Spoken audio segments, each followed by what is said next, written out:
बहुत खूबसूरत हो आप, लेकिन आपने अच्छा नहीं किया मुझसे मेरा हक छीन कर। आहन की पहली बीवी बनने का हक सिर्फ़ मेरा था। अभी थोड़ी देर पहले ही वलीमे की तकरीब के बाद इशमल को कमरे में लाया गया था। जब आहन की बाकी कज़न तो वहाँ से निकल गई थी, लेकिन आहन की खालाजाद बिस्मा उसके पास रुकते काफ़ी खुदरे लहजे में बोली, तो क्या तुम पहले सोई हुई थी? कर लेती इस बेहुदा शख़्स से शादी। आज मैं इस मुसीबत में ना फँसी होती। इशमल ने उसकी बात पर दिल में सोचा था जब बिस्मा ने अपनी इतनी बड़ी बात के जवाब में उसकी खामोशी पर बेहद हैरानगी से देखा था। काफ़ी मग़रूर लगती हैं आप, मग़रूर होना भी चाहिए। आहन रज़ा मीर की बीवी होना कोई आम बात नहीं, लेकिन एक बात याद रखिएगा, आहन से मेरी शादी तो ज़रूर होगी और बहुत जल्द। उनकी ज़िंदगी से मैं आपको बाहर करूँगी। बिस्मा अपनी बात का जवाब न मिलने पर तौहीन महसूस करती, उसकी तरफ देखती, चैलेंजिंग अंदाज में बोलती, दरवाजे की तरफ बढ़ी थी। इशमल को उसकी बातों में कोई दिलचस्पी नहीं थी। वो पहले इतनी भारी लिबास में मुश्किल से खड़ी थी। इसको जाते देखकर शुक्र का कलमा पढ़ती ड्रेसिंग टेबल की तरफ बढ़ी थी। तुम यहाँ क्या कर रही हो? रूम में दाखिल होते आन ने बिस्मा को अपने कमरे में देखकर अपने मखसूस सर्द लहजे में पूछा था। वो मैं इशमल से मिलने आई थी। बिस्मा को अचानक वहाँ देखकर गड़बड़ाई थी। भाभी हैं वो, तुम्हारी तमीज़ से भाभी कहकर पुकारो तो ज़्यादा बेहतर रहेगा। इशमल ने इन दोनों की बातें सुनते पानी का गिलास मुँह से लगाया था। जब आहन की भाभी वाली बात पर उसकी हँसी निकल गई थी और मुँह में पानी होने की वजह से इशमल को ज़ोर से खाँसी आ गई थी। आहन इशमल के खाँसने पर जल्दी से उसकी तरफ बढ़ा था और बिस्मा ख़्वानख़्वार नज़रों से इशमल की तरफ देखती वहाँ से निकल गई थी। क्या हुआ, तुम ठीक हो? आहन उससे पानी का गिलास पकड़ता उसकी पीठ सहलाते फ़िक्रमंदी से बोला। इशमा इस बात में सर हिलाते पीछे हुई थी। आहन ने बगौर उसके हुसीन रूप की तरफ देखा। लाइट ब्राउन मैक्सी में भारी ख़ानदानी ज़ेवरात पहने वो नज़र लग जाने की हद तक प्यारी लग रही थी। आहन की खुद पर गहरी नज़रें महसूस करके वो वहाँ से हटने लगी थी, जब आहन उसके सामने आते रास्ते रोक चुका था। मैं इस भारी लिबास में बहुत थक चुकी हूँ, मुझे चेंज करना है। इशमाल उसे सामने से हटने का इशारा करती हुई बोली। जब आहान मस्जिद करीब आया था, मैं भी तुम्हारी हेल्प ही करना चाहता हूँ, आहान ने कितने कहते साथ ही दुपट्टे की पिंस निकालते उसे इस बोझ से आज़ाद किया था। इशमाल ने पीछे होना चाहा था, जब आहान ने उसे कमर से थाम कर ऐसे करने से इसे रोका था। आहान ने आहिस्ता से इसके कान को छूते उनको झुमकों से आज़ाद किया। अजमल के लिए उसकी गुर्बत किसी आजमाइश से कम न थी। मसलहत के तहत वो बहुत मुश्किल से वहाँ खड़ी थी। आहान ने हाथ उसके गिर्द ले जाके भारी तलाई हार को उससे जुदा किया था और अपनी पॉकेट से एक बेहद नाजुक सी चेन निकाल कर उसके गले में पहनाते झुककर उस पर होठ रख दिए थे और साथ ही एक शौक से जिसारत की थी, जिस पर इशमल शर्म व गुस्से से सुर्ख पड़ती उसके हिसार से निकलती ड्रेसिंग रूम की तरफ बढ़ गई थी। भाई, मैं उस शख्स को छोड़ूंगा नहीं, उसने वहाँ सबके सामने बेइज्जत करके मुझे अपने घर से निकाला। बहुत खुशियाँ मना रहा है ना ये मेरे ख़ानदान। मज़ा तो तब आएगा जब बहुत जल्द अपने जवान बेटे की लाश देखेंगे अपने दरवाजे पर। मलिक हसीब बदले की आंख में जलते हुए बोला। हसीब, जोश नहीं होश से काम लो। अहान रज़ा मीर को इस तरह ख़त्म करना आसान नहीं, उल्टा हम अपना नुकसान करवाएंगे और अभी तो उससे बहुत हिसाब निकलते हैं। इतना जल्दी उसको ऊपर पहुँचाने में तो मज़ा नहीं आएगा। मलिक ज़ीशान अपने छोटे भाई का गुस्सा कम करते हुए बोला। मलिक हसीब ने व्हीलचेयर पर बैठे अपने भाई की बात पर उसकी तरफ देखा था। आप क्या कहना चाहते हो भाई? मलिक हसीब उसके पास बैठते हुए बोला। आहान रज़ा मीर को भी ख़त्म करेंगे, लेकिन पहले उसको अच्छा खासा तड़पा कर उसे ऐसी जगह पर वार करो जहाँ वो सह ना पाए और तड़प कर रह जाए। उसे मैं वैसे ही बेबस और लाचार देखना चाहता हूँ जैसा उसने मुझे किया है। मलिक ज़ीशान उसे मशवरा देते शैतानी मुस्कुराहट से बोला। जब मलिक हसीब ने उसकी बात पर कहकमा लगाते पर पुरजोश अंदाज में उसकी बात की तायीद की थी। इशमत सुबह सोकर उठी तो उसे आहन कमरे में कहीं नजर न आया। वो लापरवाही से सर झटकती वॉशरूम की तरफ बढ़ गई थी। थोड़ी देर बाद जब वो फ्रेश होकर निकली तो तब भी उसे बेडरूम खाली ही मिला था। जब उसकी नज़र बेड पे पड़े आहन के बजते फ़ोन पे पड़ी, इशमाइल आगे बढ़ी थी, लेकिन यूँ बिना इजाज़त के मोबाइल उठाना उसे गैर इखलाकी हरकत लगी थी। लेकिन फिर ये सोच कर इस शख्स ने अब तक कौन सी उसके साथ इखलाकी हरकत की थी, वो इस बात का ख्याल रखे। स्क्रीन पर एक बेहद हसीन और मॉडर्न सी लड़की की तस्वीर जगमगा रही थी।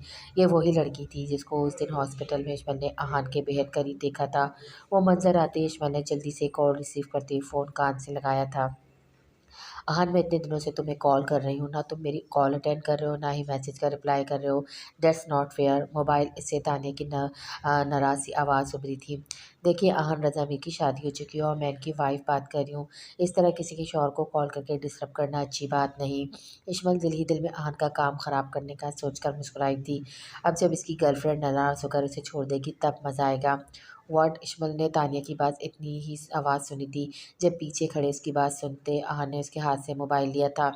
इशमल ने फ़ौरन पलटकर अहान की तरफ देखा जो उसे खुशमी की नज़रों से घूर रहा था। हेलो बेबी, कैसी हो? अहान जानबूझकर तानिया को इस अंदाज में मुखातिब करते बोला जब अजमल उसकी बात पर गुस्से से वहाँ से हटने लगी, लेकिन अहान ने उसकी कलाई को अपने कब्जे में लेते करीब किया था। अहान, ये तुम्हारी वाइफ ने कॉल अटेंड की थी। मुझे यकीन नहीं आ रहा। लगता है एक दिन में ही अपनी बीवी के दीवानी हो चुके हैं जो उसको इतना हक दे दिया कि उसने इस तरह तुम्हारी कॉल अटेंड कर ली। वरना अहान रज़ा मीर बगैर पूछे कोई इसकी इतनी पर्सनल चीज़ को हाथ लगाने की हिम्मत नहीं कर सकता। तानिया बेहद हैरत से बोली क्योंकि उसे अच्छे से पता था अहान अपनी पर्सनल चीज़ों के मामले में कितना जुनूनी था। हाँ, कुछ ऐसा ही है, लेकिन फ़िलहाल मुझे खुद अपनी कंडीशन समझ नहीं आ रही। इशमत मुसलसल उससे अपना बाजू छुड़वाने की कोशिश कर रही थी, लेकिन अहान उसे इतनी आसानी से छोड़ने के मूड में नहीं था। अजमल ने उसके हंसने पर अहान को गुस्से से घूरा था। उसे लगा था इस इंकशाफ पे उसकी गर्लफ्रेंड नाराज़ होकर उससे लड़ाई करेगी, पर लगता था वो भी शख्स की तरह ढीठ थी। काफ़ी लकी गर्ल है जिसने अहान मिर्ज़ा मीर को अपना दीवाना बना लिया है। तानिया हसरत भरे लहजे में बोली। अहान ने इशमल का बाजू उसकी कमर के गिर्द मोड़ते हुए उसे झटके से अपने करीब किया था जब इशमत ने दूसरा हाथ इसके सीने पे रखते दरमियान में फासला रखने की कोशिश की थी। अहान, तुम सुन रहे हो मेरी बात? तानिया आन की खामोशी पर बोली, लेकिन उसकी सुन ही घबरा था। आन ने अपना चेहरा इशमल के चेहरे के करीब करते उसकी गाल को छुआ था। तानिया, मैं कल आ रहा हूँ लाहौर, फिर बात होती है। Okay bye. आहन ने तानिया की बात मजीद कोई बात सुने बगैर कॉल काट दी थी। आहन, ज़मीर छोड़ो मुझे, ये घटिया हरकतें जाकर तुम अपनी गर्लफ्रेंड से ही करना। इशमल गुस्से से उससे दूर होती तपे हुए लहजे में बोली, लेकिन अभी तो मेरी गर्लफ्रेंड को ही तुमने ये कहकर दोबारा फ़ोन करने से मना किया ना कि हम हस्बैंड वाइफ को डिस्टर्ब ना करें। आहन इतनी जल्दी से बख्शने के मूड में बिल्कुल नहीं लग रहा था। उसके कैचे में मुकीद बालों को हाथ बढ़ाकर उसने आज़ाद किया था जो एक आबशार की तरह दोनों के गिर्द फैल गए थे। गलती हो गई मुझसे, माफ़ कर दो। अजमल से दूर होने की कोशिश करते हुए बोली, और मेरी बीवी को ये पता होना चाहिए कि मैं कभी किसी की गलती माफ़ नहीं करता। आहन उसके बालों में चेहरा छुपाते खुमार लहजे में बोला था। जब उसी वक्त दरवाजे पर नॉक हुआ था। अजमल जल्दी से उसे दूर हुई थी, लेकिन आहन की तबीयत पर यह मदाखलत सख्त गरा गुजरी थी। आहन के गुस्से से पूछने पर मुलाज़िमा बाहर से नाश्ता लग जाने का पैगाम देती वहाँ से हट गई थी। सब बताया सफ़िया ने मुझे। ये अपनी इन हरकतों से बाज़ आ जाओ, वरना तुम्हारे बाप और भाई के सामने तुम्हारे सारे करतूत खोल कर रख दूँगी मैं। हाजिरा बेगम पास सर झुकाकर खड़ी हिना पर गरजते हुए बोली। जब इशमल ने ड्राइंग रूम में कदम रखा था, आहन आज सुबह ही किसी काम से शहर जा चुका था। इशमल जानती थी अपनी उस गर्लफ्रेंड से ही मिलने गया होगा। कल फ़ोन पर उसे यही तो कह रहा था। इशमल को इसी तरह खामोश होकर एक जगह बैठने की बिल्कुल आदत नहीं थी। वो कमरे में बैठ कर तंग आ चुकी थी। हाजिरा बेगम भी उसे कितनी बार बाहर आने का कह चुकी थी, इसलिए वो वहाँ आई थी, लेकिन अंदर का मंजर देखकर उसके कदम वहीं रुक गए थे। लेकिन हाजिरा अम्मी, उस दिन आरफिन भाई ने हिना को बात करने के लिए रोका था। इस सब में हिना का कोई कसूर नहीं। सफ़िया बेगम ने हाजिरा बेगम को इस वाक़ये के बारे में बढ़ा चढ़ाकर बताया था, और हाजिरा बेगम ने पहले कब उनकी बेइज्जत करने का मौका हाथ से जाने दिया था जो अब ऐसा करती। तुम चुप करो लड़की, तुमसे बात नहीं कर रही मैं। तुम्हारे भी कुछ ज़्यादा पढ़ निकल आए हैं। मैं करती हूँ तुम्हारा भी बंदोबस्त। हाजिरा बेगम हिफ्सा की बात की तरफ नागवार लहजे में देखती हुए बोली। हिफ्सा ने एक अफसोस भरी नज़र आंसू बहाती आसमा बेगम पर डाली थी, जो न कभी अपने हक के लिए लड़ी थी, न आज उनकी हिमायत में कुछ बोल पाई थी। अस्सलाम वालेकुम। कब से बाहर खड़े सब तमाशा देखते आखिरकार इशमल ने अंदर कदम रखा था। वालेकुम सलाम भाऊ, आओ बैठो। हाजिर बेगम सामने पड़े सोफ़े की तरफ इशारा करते इशमल को देखते खुश दिली से बोली। उसे अंदर आता देखकर हिना जल्दी से अपने आंसू साफ करते रुख मोड़ गई थी। हाजिरा बेगम ने इशमल से उसके घर वालों का पूछते हिना से उसका ध्यान हटाना चाहा। वो नहीं चाहती थी कि इशमल को इस बारे में कुछ भी पता चले और बात आहन तक पहुँचे। हाँ बोलो, कुछ पता चला? आहान फ़ोन कान से लगाए अपने ऑफिस से निकलते गाड़ी की तरफ बढ़ा था। व्हाट? और तुम मुझे अब बता रहे हो? कितने दिन हो गए इस बात को? दूसरी तरफ की बात सुनते आहान गुस्से से बोला, हॉस्पिटल का एड्रेस सेंड करो मुझे। आहान उससे बात करके फ़ोन बंद करते गाड़ी में आ बैठा था। क्या हुआ सलमान साहब को? हॉस्पिटल में पहुंचकर वह अपने आदमी जमाल के पास आते बोला। खान ने 2 दिन पहले सलमान साहब का फ़ोन बंद होने की वजह से जमाल को उनके घर खैर खबर लेने भेजा था, जिसके बारे में जमाल ने उसे आज खबर दी थी। सर, डॉक्टर्स के मुताबिक माइनर से अटैक आया है, लेकिन अब उनकी तबीयत काफ़ी बेहतर है और आपके कहे के मुताबिक इनको पता लगे बगैर तमाम बिल क्लियर कर दिए हैं। आहन को वहाँ मौजूद देखकर कुछ फासले पे खड़ी हुमा ने हैरत से उसकी बातें सुनी थी। गुड, उनके पास आस पास ही रहो, इन्हें किसी किस्म की कोई प्रॉब्लम नहीं होनी चाहिए। आहन उसे मज़ीद हिदायत देता वहाँ से निकल निकल गया था जब हुमा जल्दी से उसके पीछे बढ़ी थी। पहले उसका इरादा सलमान साहब से मिलने का था, लेकिन फिर उनकी तबीयत के ख़्याल से उसने उनसे मिलना मुनासिब नहीं समझा। वो नहीं चाहता था उसे देखकर सलमान साहब की तबीयत मज़ीद ख़राब हो। इसकी उसमें आहान रज़ा भी आहान अभी हॉस्पिटल की एंट्रेंस पर ही था जब हुमा ने उसे पीछे से पुकारा था। अपना नाम सुनते ही आहान ने पलटकर पीछे देखा था। जी फरमाइए। आहान ने सवालिया अंदाज में हुमा की तरफ देखा। मैं इशमाइल सलमान की सिस्टर हुमा, मुझे मेरी आपी से मिलना है। उसने हुमा को निकाह वाले दिन ही सरसरी सा देखा था, इसलिए उसे पहचान ना पाया था। पहली बात तो ये कि अब वो इशमाइल सलमान है, इशमाइल आहान है। और जहाँ तक रही मिलने वाली बात, तो अभी तो ये पॉसिबल नहीं, लेकिन बहुत जल्दी आपको मिलवा दूँगा आपकी सिस्टर से। आहान उसकी बात पे संजीदा अंदाज में बोला, आपसे एक बात पूछ सकती हूँ क्या? हुमा की बात पर आहान ने इस्बात में सर हिलाया था। आपने उस दिन सिर्फ आप ही को डराने के लिए आहत और बाबा के सर पे बंदूक रखी थी ना, ताकि वो निकाह के लिए मान जाए। हुमा उसकी तरफ देखती पूरी यकीन लहजे में बोली, आप इतनी यकीन से ये बात कैसे कह सकती हैं? आहान ने जवाब देने के बजाय उससे सवाल किया था, क्योंकि मुझे लगता है आप इतने बुरे नहीं जितना आप खुद को शो करवाते हैं। अगर आप वाक़ई में ऐसे होते तो उस दिन अपनी जान की परवाह किए बगैर आहत को ना बचाते, और आज ये सब जानकर हमें इस हॉस्पिटल का बिल पे करने में प्रॉब्लम हो रही है, बिना बताए आप खुद सारा बिल पे ना करते। आन ने हैरत से सामने खड़ी छोटी-सी लड़की की तरफ देखा था। आप अपनी आप ही से काफ़ी ज़्यादा अक्लमंद लगती हैं, क्योंकि मुझे लगता है इसे तो सिर्फ़ लड़ना ही आता है। आप आहान इशमाइल का ज़िक्र करते उससे बात करते पहली बार मुस्कुराया था। जी नहीं, मेरी आपी बहुत अच्छी हैं, उन जैसा कोई नहीं है। हुमा उसके ऐसे जवाब पर मुँह फुलाते हुए बोली। जब उसकी बात की तायद आहान रज़ा मिर के दिल ने भी की थी, तो फिर अब कब ला रहे हैं आपी को? उसकी खामोशी पर हुमा ने एक बार पूछा था, जब आहान ने उसे जल्दी इशमत से मिलवाने का वादा करता वहाँ से निकल आया था।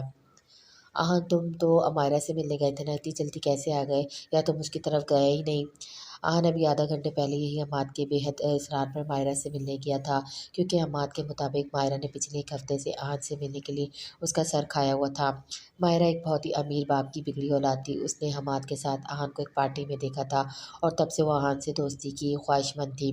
हमाद उसे इतनी जल्दी वापस आता देखकर हैरानगी से बोला, क्या हुआ, तुम्हारी तबीयत तो ठीक है ना? तुम कुछ परेशान से लग रहे हो। हमाद उसको खामोशी से पेशानी मसलते देखकर उठकर उसके पास बैठते हुए बोला, हाँ यार, तबीयत तो ठीक है, पर लगता है दिमाग ख़राब हो गया है। आहन ने एक तायु लहजे में बोलते सिगरेट जलाकर मुँह से लगाया था। क्या मतलब, मैं समझा नहीं। हमाद उसकी तरफ सवालिया अंदाज में देखते हुए बोला, आज जब मैं मायरा के पास बैठा था तो मुझे उसकी शक्ल में इशमाइल नज़र आने लगी। उसके छोटे-छोटे बालों की मैं इशमाइल के लंबे बाल समझ कर तारीफ़ करने लगा। मुझे कुछ समझ नहीं आ रहा था वो मेरे हवासों पे इतना सवार क्यों हो रही है। आहन की बात सुनकर हमाद से अपना कहकमा रोकना मुश्किल हो गया था। आहा, और मायरा का क्या रिएक्शन था आगे? उसके हँसने पर आन ने उसे सख्त नज़रों से घूरा था। रिएक्शन क्या होना था, वो बेचारी हैरानी से मुझे देखने लगी। मैं तबीयत ख़राबी का बहाना करके वहाँ से उठ आया।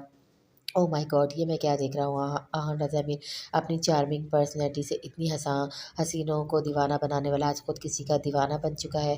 तुम हमेशा से कहते आए हो ना कि आहान रज़ा मीर को कभी किसी से मोहब्बत नहीं हो सकती। तो मान लो मेरी बात कि तुम भी अब इस मर्ज़ का शिकार हो चुके हो। ये लो पियो, और शायद दिमाग कुछ जगह पर आ जाए।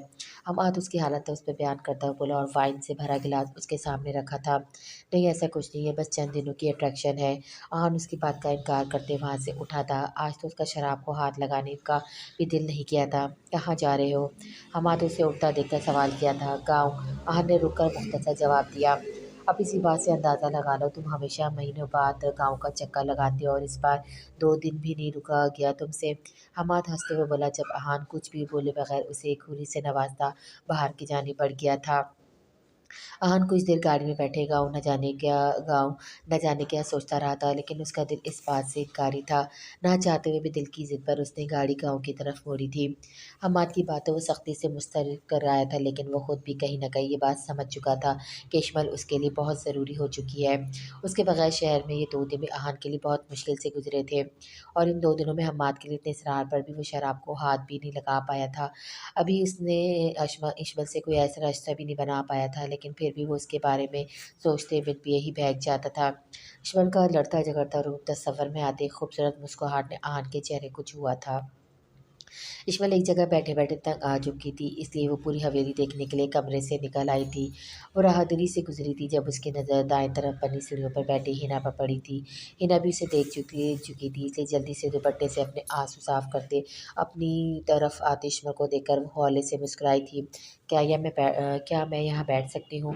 इशमाल ने उसकी उदास आँखों वाली लड़की की तरफ सवालिया अंदाज़ में देखा था। जी भाभी क्यों नहीं, बैठिए प्लीज़। हिना उसकी बात पर खुशदिली से बोली। मैं मान जानती हूँ ये बहुत पर्सनल सवाल है, लेकिन इन कुछ दिनों में मैंने नोट किया है आहन की मदर का रवैया आप लोगों के साथ बहुत तौहीन-आमीज़ है। ऐसा क्यों है? इश्मत के सवाल पर हिना ने एक पल के लिए खामोश नज़रों से इसकी तरफ देखा था। मैं बताती हूँ आपको भाभी, अगर इस पर रही तो अब तो हो गया आपकी मालूमात में इजाफ़ा। पास आती हिफ्सा इश्मत की बात सुनते ही जल्दी से बोली, जब हिना ने उसे चुप रहने का इशारा किया था। भाभी अब तो आप इस घर की बहुत अहम फ़र्द हैं, आपको ख़ानदान की सारी बातों का इल्म होना चाहिए।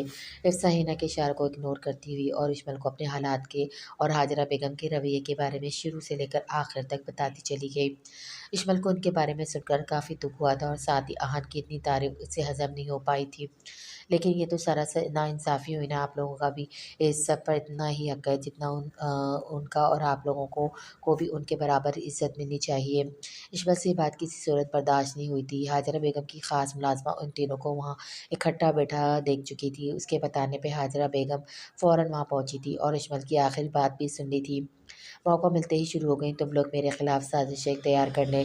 हाजरा बेगम उनके करीब आते हिना और हफ्सा को गुस्से भरी नज़रों से देखती हुई बोली, आंटी ऐसी बात नहीं है, आप गलत समझ रही हैं। इशमल उनको अंदाज़ बिल्कुल पसंद नहीं आया था। बहू तुम्हें अभी सिर्फ़ 2 दिन हुए हैं यहाँ, इसलिए तुम इन मामलों से दूर ही रहो तो अच्छा है। मैं अच्छे से जानती हूँ क्या सही है, क्या गलत है। हाजरा बेगम इशमल की तरफ देखते ही सर्द लहजे में बोली, और तुम दोनों ये जो अपनी भाभी के आँचल में छुपकर मेरे खिलाफ प्लानिंग करने की कोशिश कर रही हो, ये बात मत भूलो कि यहाँ पर हमेशा से मेरी चलती आई है और आगे भी ऐसा ही होगा। चंद दिनों के लिए आए लोगों से उम्मीदें बांधने की ज़रूरत नहीं। उनकी रद्द देखते ही हाजरा बेगम ने इशमल पर तंज़ करते हुए कहा, क्योंकि उनसे इशमल के तेवर किसी सूरत बर्दाश्त नहीं हो रहे थे। देखिए मैं आपसे बहुत इज़्ज़त से बात कर रही हूँ और आपसे भी इसी की उम्मीद रखती हूँ। इशमल उनकी बात पर ज़ब्त से काम लेती आराम से बोली, इज़्ज़त बहू मैं अच्छे से जानती हूँ तुम्हें मेरा बेटा कैसे लाया और तुम किस तरह भी हमारे ख़ानदान की शान और शौकत के काबिल नहीं हो। ये 1-2 दिन की मिली है अहमियत ने लगता है तुम्हारा दिमाग ख़राब कर दिया है। तुम जैसी कितनी आई और कितनी गई हैं उसकी ज़िंदगी से, बहुत जल्दी उसका दिल तुमसे भी भर जाएगा, तो उसके साथ ज़िंदगी गुज़ारने के इतने बड़े-बड़े ख्वाब सजाने की ज़रूरत नहीं है। हाजरा बेगम नक़ों से इशमल की तरफ देखते हुए बोली, जब उसी वक़्त आहान ने अंदर कदम रखा था। क्या हो रहा है यहाँ? हाजरा बेगम की आखिरी बात सुनते हुए सख्त तासुरात से बोला था। उसे उनसे ऐसी बात की बिल्कुल उम्मीद न थी। सबने मुड़कर उसकी तरफ देखा था। आहान की नज़रें जब से सुर्ख़ होते चेहरे के साथ खड़ी इशमल पर थीं। आहान बेटा तुम, उसे इस तरह अचानक वहाँ देखा हाजरा बेगम एक पल के लिए बौखला सी गई थी। ईश्वर कुछ भी बोले बगैर नफ़रत भरी नज़रों से आहन की तरफ देखती वहाँ से निकल गई थी। माँ आपसे मुझे इस बात की बिल्कुल उम्मीद नहीं थी। अगर आपको सारी बातों का पता है तो इसका मतलब ये नहीं कि आप इस तरह ईश्वर को बेइज़्ज़त करेंगी। जिस तरह इस सब में कोई गलती भी नहीं है। मेरी लाइफ़ में उसकी कितनी इम्पोर्टेंस है आप कभी जान ही नहीं सकती। आहन हाजरा बेगम को सख्त लहजे में समझाते हुए बोला, हाँ, तुम मुझे गलत समझ रहे हो, मेरे कहने का मतलब ये नहीं था। आपकी बात का मतलब जो भी था, लेकिन मेरी बात भी अच्छे से सुनें। इशमल मेरी बीवी है, मेरी इज़्ज़त है, मैं किसी सूरत उसकी इंसल्ट बर्दाश्त नहीं कर सकता। और हाँ, मैंने उससे शादी चंद दिनों के लिए नहीं की। वो मेरी मोहब्बत है और हमेशा मेरी ज़िंदगी में रहेगी। आपको इस बारे में जो भी गलतफ़हमी है उसे दूर कर लें। अहान उन्हें अच्छे से पावर करवाता वहाँ से निकल गया था। तुम रो रही हो? आहन कमरे में आते इशमल की सुर्ख़ आँखें देखकर उसकी तरफ बढ़ा था। तुम्हारी और तुम्हारे घर वालों की बातों की वैल्यू मेरे नज़दीक इतनी नहीं कि मैं उन पर आँसू बहाऊँ। नफ़रत करती हूँ मैं तुमसे और हर उस शख़्स से जो तुमसे मुंसलिक है। इशमल गुस्से से आहन पर चिल्लाते हुए बोली, इशमल बिहेवियर योर लैंग्वेज। अगर मैं तुम्हारी हर फ़िज़ूल बात और हरकत बर्दाश्त करता हूँ तो इसका ये मतलब नहीं कि तुम कुछ भी बोलो। आहन उसकी बात सुनते ज़ब्त से बोला था, तो किसने कहा है मुझे बर्दाश्त करो? तुम्हारे नज़दीक लड़कियों की अहमियत इतनी है ना कि तुम उनको यूज़ करके फेंक देते हो, फिर कोई नई पसंद आ जाती है और तुम मुझे भी तो यहाँ सिर्फ़ और सिर्फ़ अपनी पज़्ज़त और अना में अपने नफ्स की प्यास बुझाने लाए हो ना, तो ठीक है मैं ख़ुद को तुम्हारे सामने पेश कर रही हूँ। अपना मतलब पूरा करो और तलाक दो मुझे। इशमल बिल्कुल आहन के सामने खड़ी होते हुए बोली। इशमल कब से उसकी बातों पे ज़ब्त करते हुए गुस्से से आहन का हाथ उठा था, लेकिन इशमल तक पहुँचने से पहले उसने ख़ुद को ऐसा करने से रोक लिया था। मारो ना रुक क्यों गए? तुम जैसे कमज़ोर मर्द से और तवक्को की ही क्या की जा सकती है? इस्माइल इस वक़्त गुस्से में जो मुँह माया बोलती गई थी। अगर मैं कमज़ोर मर्द होता तो तुम इस तरह मेरे सामने खड़े होकर यूँ ना चिल्ला रही होती। अगर मैं चाहूँ तो अभी और इसी वक़्त तुम्हारी बोलती बंद करवा दूँ। तुम एक लफ़्ज़ कहने के काबिल नहीं रहोगी मेरे सामने। लेकिन मैं ऐसा कुछ नहीं करूँगा क्योंकि मैं आहान रज़ा मीर हूँ जिसे खुद पर और अपने नफ्स पर पूरा कंट्रोल है।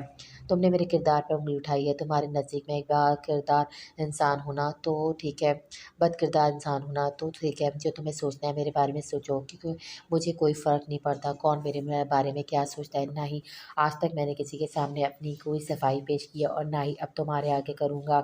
आन गुस्से से अशमल की तरफ देखते बोला, और हाँ एक और बात। आहान अशमल के बेइंतहा करीब आते बोला, शहीद शदीद गुस्से में होने की वजह से उसके इतने करीब आने पर भी इशमल पीछे न हटी थी। दोनों आंखों में आंखें डाले एक दूसरे की तरफ देख रहे थे। एक की आंखों में गुस्सा और बेपनाह नफरत थी, जबकि दूसरे की आंखों में गुस्से के पीछे छुपी बेपनाह मोहब्बत थी, जिसको आज इसने खुद पहली दफ़ा जाना था। मेरी एक बात कान खोलकर सुन लो, अच्छे से सुन लो। आज तो तलाक का नाम लिया है, लेकिन आइंदा अगर कभी मैंने तुम्हारे मुँह से ये बात सुनी तो मुझसे बुरा कोई नहीं होगा। तुमसे निकाह करते वक़्त भी मेरा यही इरादा था, अब भी मैं तुम्हें किसी सूरत नहीं छोड़ने वाला। चाहे मेरी ज़िंदगी में कोई और लड़की हो या ना हो, तुम हमेशा मेरी ज़िंदगी में रहोगी। तुम पर सिर्फ़ और सिर्फ़ मेरा हक है। जो बात वो आज उसे बेहद मोहब्बत और चाहने से चाह से कहने वाला था, वही बात बेइंतहा गुस्से में कहते वहाँ से निकल गया था। इस्माइल उसकी इन बातों का अपने मुताबिक मायने ख़यास करते गुस्से से बेचैताब खाकर रह गई थी। वो इतना तो जानती थी कि गुस्से का कितना तेज़ है, इसलिए उसे गुस्सा दिलाकर वो अपने हक़ में फ़ैसला करवाना चाहती थी, लेकिन यहाँ तो सब कुछ उलट हो गया था। काफ़ी देर हो चुकी थी उन्हें सफ़र करते हुए जब अशमल ने थक कर सर सीट की पूँछ से टिका दिया। आहान लम्बे से खामोशी से ड्राइविंग कर रहा था। उसने एक बार भी इस्माइल की तरफ नहीं देखा था। हमेशा से गाँव आते-जाते ड्राइवर ही गाड़ी चलाता था, लेकिन इस बार आहान खुद ड्राइव कर रहा था। 2 दिन से उन लोगों की आपस में कोई बात नहीं हुई थी। इस्माइल तो पहले भी उससे कोई बात नहीं करती थी, लेकिन 2 दिनों से आहान ने भी उसे मुखातिब नहीं किया था, जिसको इस्माइल को ज़रा बराबर भी परवाह नहीं थी। आज सुबह आहान ने उसे शहर जाने के लिए तैयारी करने का कहा था, जिस पर अजमल ने बगैर कोई जवाब दिए खामोशी से अमल किया था। दाखिल होते ही आहान ने गाड़ी अजमल के घर के रास्ते पर डाली थी, जिस पर अजमल ने हैरत से उसकी तरफ देखा था। उसे हाथ से इतनी मेहरबानी की बिल्कुल उम्मीद न थी। आन ने गाड़ी घर के सामने रोकी थी। इश्मा में गाड़ी रुकते ही बगैर उसकी तरफ देखे जल्दी से उतर गई थी और उसी खामोशी से घर के गेट की तरफ बढ़ गई थी। उसने एक बार भी पलटकर आहान की तरफ देखने या उसे अंदर आने का कहने की ज़हमत नहीं की। आहान अच्छे से इश्माइल के नज़दीक अपनी अहमियत जानता था, लेकिन फिर भी दिल को कहीं न कहीं उम्मीद थी कि शायद वो एक बार खुद से मुखातिब करे। लेकिन फिर अपने दिल नादान की इस ख्वाहिश पर हँसते आहान ने गाड़ी आगे बढ़ा दी थी। आप ही मम्मा, देखें आप ही ये आई हैं। हुमा इस्माइल को अंदर दाखिल होता दिखा खुशी से चिल्लाते हुए उसकी तरफ बढ़ी थी। कैसी है मेरी बहना? इस्माइल ने उसे गले लगाते हुए प्यार से बोली। मम्मा पापा ऑफिस गए हैं। इस्माइल सबसे मिलकर डाइनिंग रूम में बैठते हुए बोली, नहीं वो ऑफिस नहीं गए, उनकी तबीयत ठीक नहीं है, वो अपने कमरे में आराम कर रहे हैं। मम्मा क्या हुआ पापा को? आपने मुझे पहले क्यों नहीं बताया? अस्मा बेगम की बात पर इस्माइल परेशानी से उनकी तरफ देखती अपनी जगह से उठी थी। अभी थोड़ी देर पहले दवाई लेकर सोए हैं। सलमान साहब के रूम में दाखिल होते अस्मा बेगम धीरे से बोली। इस्माइल कुछ देर उनके पास बैठे फिक्रमंदी से उनकी तरफ देखती रही थी। उसे पहले से काफ़ी कमज़ोर लगे थे। थोड़ी देर बाद अस्मा बेगम के कहने पर वो उठकर उनके साथ बाहर आ गई थी। मम्मा पापा की इतनी तबीयत ख़राब थी और आप लोगों ने मुझे बताना भी ज़रूरी नहीं समझा। इस्माइल अस्मा बेगम की तरफ देखते शिकवा लहजे में बोली, मुझे मुनासिब नहीं लगा इस तरह तुम्हें कॉल करके बुलवाना। पहले तुम मुझे ये बताओ हाँ, उसके घर वालों का रवैया तुम्हारे साथ कैसा था? अस्मा बेगम उसका हाथ थामते फिक्रमंदी से बोली। जब इस्माइल ने वहाँ गुजरे तमाम हालात के बारे में बताया था, सिवाय आहान से हुई अपनी आखिरी लड़ाई के, उसकी बात सुनकर अस्मा बेगम की परेशानी काफ़ी हद तक कम हो चुकी थी। इन्हें आहान पहली नज़र में इतना बुरा नहीं लगा था। बेटा जो हुआ वैसे नहीं होना चाहिए था, लेकिन किस्मत का लिखा कोई नहीं टाल सकता।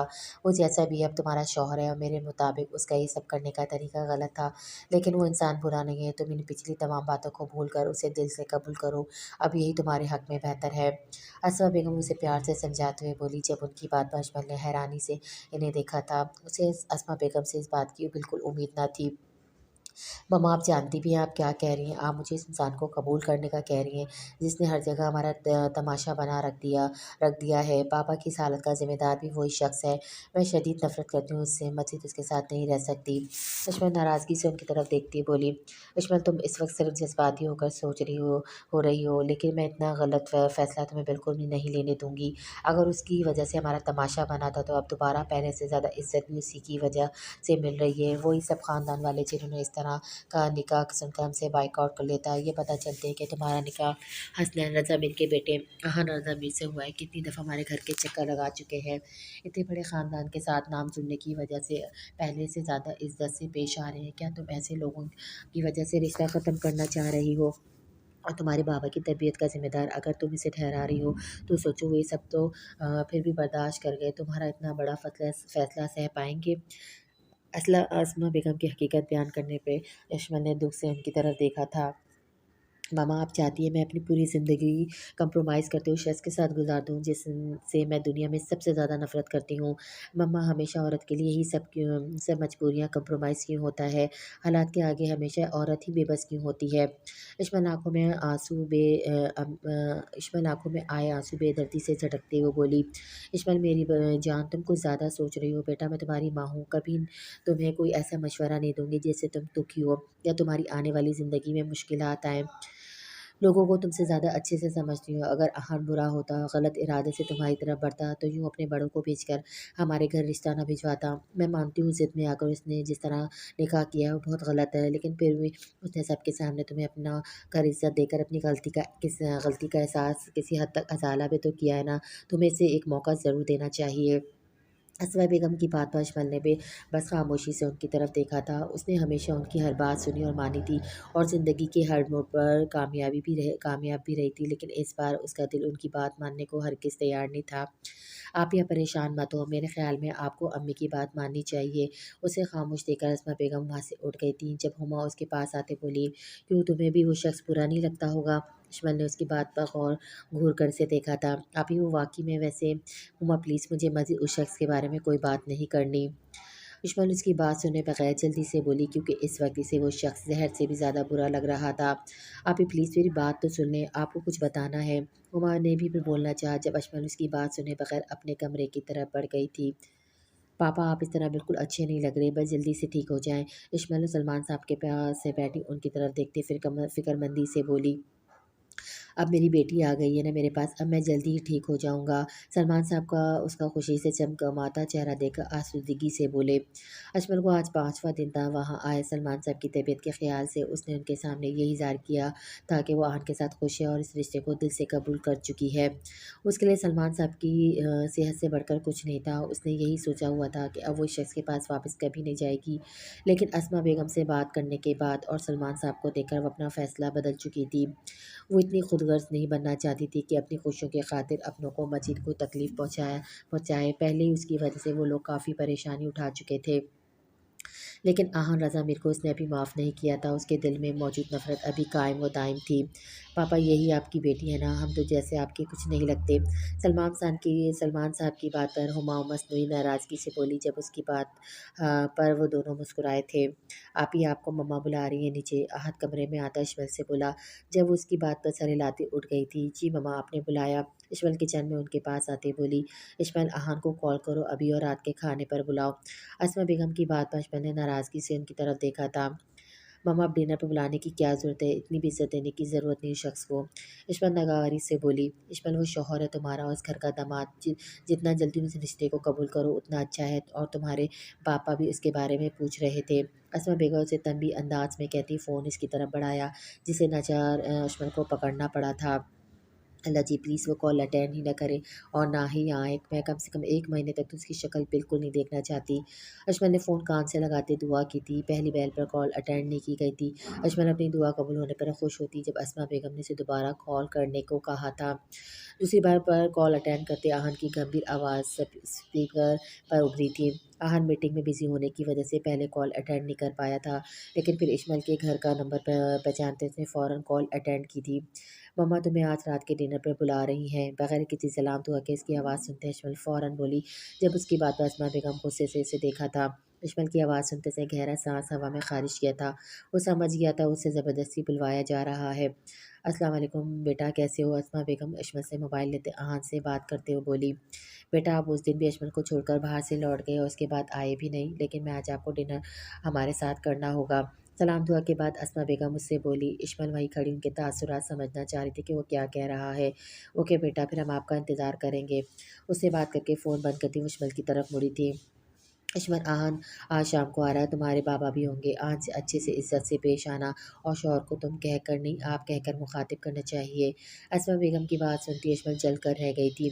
ममा, आप लोगों का इतना बड़ा दिल हो सकता है, लेकिन मेरा नहीं। उसने जो मेरे साथ किया मैं उसके लिए इसे कभी माफ़ नहीं करूँगी। सर में आई कमिन। आहन अपनी ही सोचों में गुम बैठा था जब मैनेजर की आवाज़ पर चौंक कर दरवाजे की तरफ देखा था। सर के इशारे से उसे अंदर आने की इजाज़त दी थी। सर, इस फाइल पर साइन कर दें। वो आहन के सामने फाइल रखते हुए बोला। सर, आज शाम 7 बजे आपकी मीटिंग है फारूकी साहब के साथ। फाइल बंद करते उसने आहन को मुखातिब किया था। कैंसिल कर दो, मुझे ज़रूरी काम से कहीं जाना है। आहन की बात पर सर हिलाते हुए वहाँ से निकल गया था। ये जानते हुए भी कि ये मीटिंग बहुत इम्पोर्टेंट थी, वो आहन से कोई सवाल करने की ज़रूरत नहीं कर पाया था, क्योंकि उनके बॉस के पहले ही मिजाज नहीं मिलते थे और इन कुछ दिनों से तो वैसे उन्हें उखड़ा-उखड़ा सा लगा था। आन को अब अपने आप पर ही गुस्सा आ रहा था। पूरे 5 दिन हो चुके थे इशमत को देखे। जैसे-जैसे दिन गुज़रते तो इसकी बेचैनी बढ़ रही थी। उसने बहुत कोशिश की थी कि इसके बगैर रहकर दिल को सँभाले, कि अजमल उसके लिए इतनी इम्पोर्टेंट नहीं है। लेकिन उसका रद्द-ए-अमल मुकम्मल तौर पर उस संगली लड़की का हो चुका था, जो उससे बेहद नफ़रत करती थी। आहन ने गुस्से में इशमत से ये कह तो दिया कि इसे कोई परवाह नहीं, वो इसके बारे में क्या सोचती है। लेकिन दिल को शायद सिर्फ़ उसी की परवाह थी। आज तक आहन ने कभी इस बात पे तवज्जो नहीं दी कि कौन इसके हवाले से क्या राय रखता है। लेकिन उस दिन इशमत से अपने लिए वो अल्फ़ाज़ सुनकर इसे बहुत बुरा लगा था। वो इसे बताना चाहता था वो इतना गलत नहीं है जितना वो इसे समझती है, लेकिन शदीद गुस्से और अना में कुछ नहीं कह पाया था। घर के माहौल की वजह से उसने हमेशा से घर से दूर रहने को तरजीह दी थी। इतने सारे अपनों के होते हुए उसने खुद को हमेशा तन्हा ही रखा हुआ था। अपने माँ-बाप के दूसरों से रखे जाने वाले रवैये ने उसे उनसे बज़दन कर दिया था। हॉस्टल में रहते उसकी दोस्ती हम्माद से हुई थी, जिसकी वालिदैन की डेथ हो चुकी थी और वो अपनी नानी के साथ रहता था। हम्माद की सोबत में रहते वो गलत कामों की तरह राग़िब हो चुका था। हम्माद और उसके ग्रुप के लिए सिगरेट नोशी, शराब पीना और लड़कियों से दोस्ती करना आम बात थी। आहिस्ता-आहिस्ता वो भी ये सब काम अपना चुका था, लेकिन हमेशा गैर लड़कियों से उसका ताल्लुक एक हद तक ही रहा था। उसने खुद को कभी भी उस हद से आगे तजाविज़ नहीं करने दिया था। बहुत सी लड़कियों ने उसकी पर्सनैलिटी और स्टेटस से मुतासिर होकर उससे ताल्लुक़ बनाना चाहा था, लेकिन वो हमेशा से इस काम से दूर रहा था। हॉस्पिटल में इशमल को देखते पहली बार उसे किसी लड़की ने इतना अट्रैक्ट किया था, उसे इशमल का इग्नोर करना बहुत बुरा लगा था, जिस वजह से वो उसे जानबूझकर चिढ़ाने लगा था। इशमल की बदतमीज़ी और अपने कहे गए सख्त अल्फाज भी हैरत अंगेज़ तौर पे उसे बुरे नहीं लगे थे। इसी दौरान उसके दिल ने पहली बार किसी लड़की को पाने की ख्वाहिश की थी। वो इशमल को किसी भी कीमत पर हासिल करना चाहता था। वो उसे पूरी इज़्ज़त के साथ अपनाना चाहता था, लेकिन इशमल और उसके घरवालों के रवैये की वजह से ज़िद में आकर उसने गलत कदम उठाया था, जिसके लिए उसे अब कोई पछतावा न था। अजमल की इतनी शदीद नफ़रत देखकर उसे नहीं लगा था कि वो कभी भी उसकी मोहब्बत हासिल कर पाएगा, लेकिन उसकी कॉल और जिस तरह अस्मा बेगम ने उससे बात की थी, आहन के अंदर एक उम्मीद पैदा हो चुकी थी।